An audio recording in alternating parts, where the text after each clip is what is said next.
Howdy folks, Tex Grebner here with Tex Grebner Outdoors. Hope you guys are ready for your Tex Grebner Outdoors Saturday morning cartoon awesomeness, because it's still Illinois Archery season 2019, week number 15. That's right, we are 15 weeks within the slow descent into madness. Now, if you want to support the channel in a way beyond simply watching the videos, you can go to TexGrebnerOutdoors.com, check out the Make It Weird sticker, the Make It Weird shirt, the Life Ain't Like the Pornos, Hunting Ain't Like the TV Show shirt, because by God ain't that the truth, and of course my personal favorite, the Kill with Stick shirt. If you guys are looking for a discount on all your trad live supplies, such as reflective arrow wraps, trophy burr limb bolts, never hurts to have an extra bowstring laying around, you can go to threeriversarchery.com, use the code of Tex Grebner in your checkout. It shows your support for my YouTube channel, and it'll give you a shipping discount on your trad live supplies. Really appreciate everybody that's bought my merchandise, and really appreciative of Three Rivers Archery for sponsoring this YouTube channel. You don't have to be in good shape to be a good hunter,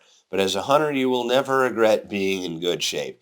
And so if you're looking for a reason to start a fitness journey, or you need motivation to continue a fitness journey, I urge you to check out traintohunt.com, look at their online programming, and I hope to see you guys one of these days at a Train to Hunt event.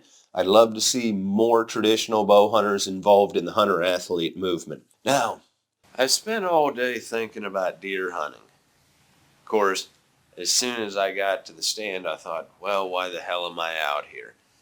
But I kept looking out into the field, and I just kept thinking that I was seeing bedded deer. But your eyes can play tricks on you, and the squirrels messing around behind you will drive you crazy. But the high-stakes game of whack-a-mole goes on, because eventually I realized that I was seeing bedded deer. And right at the magic hour, right on cue, they got up and they started picking around the field. I got my bow ready, I got my cameras into position, and it was really a question of, did I pick the right trail? Watching and waiting, and trying not to get too excited, because hunting can be very boring and very exciting. But it's so wonderful to actually be able to watch and study deer. Now, even though the camera can be a real pain in the ass, it does work like an electronic spotting scope just strapped to the stand. But while I said hunting can be very boring and very exciting, there is an amplitude to the excitement when you go from watching an animal to consciously making the decision, I'm going to put an arrow through this animal, and that's when everything ramps up. Of course, hunting is a visceral mystery, and you never know what's going to happen on a hunt. And so instead of coming to the trail that I was on, darned if the deer didn't go over and stand 10 yards in front of the ground blind that I had made weeks ago that I wasn't actually in. And of course, they swung around behind me and got my wind.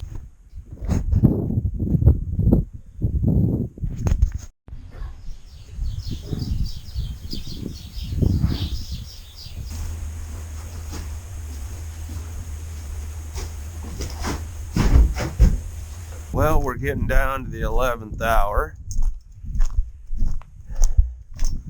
and it's a little bit late in the season to go moving deer stands around, but fluid camera, hard camera, shooting lane, bow hanger, probably going to hang my pack off here. Of course, this is my backup GoPro, because GoPros apparently don't like to be cold. Hopefully this works out. It's a plan that's just dumb enough to work. It was a cold, misty, rainy day. A godforsaken gray day. But nature has an ironic sort of poetry. Because has you ever noticed that a cold rain, when it hits the leaves or when it hits the grass, it clicks and pops and crackles in your ears like a nice warm fire crackling in front of you when it's miserable conditions. Now, I'd decided that I was going to hunt this stand in the middle of the field, mostly because I put it up in the middle of the night, so I might as well hunt it. Got nothing to lose at this point. And I think that this is a really great spot that naturally I wish I had tried earlier in the year, because this tree is what would be called a licking tree. All around the base of the tree on the low-hanging branches, you can see where the branches have been chewed and licked. There's rubs on the saplings, and there's scrapes all over the ground under this tree. However, it was just so majestic. And it was a long day, so I got plenty of time to reflect on my numerous regrets, wondering if any deer would be moving around out in the freezing rain that was rapidly turning to ice around my cameras.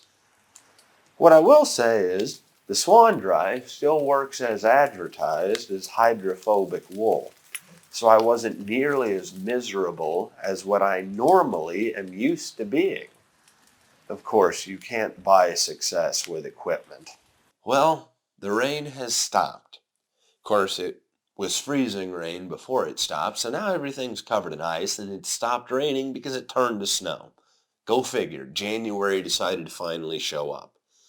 Of course, it is the same week as the ATA show right now, and obviously I'm not there, and it does seem to be a tradition that we get a Midwestern blizzard the same week as the ATA show. Go figure that.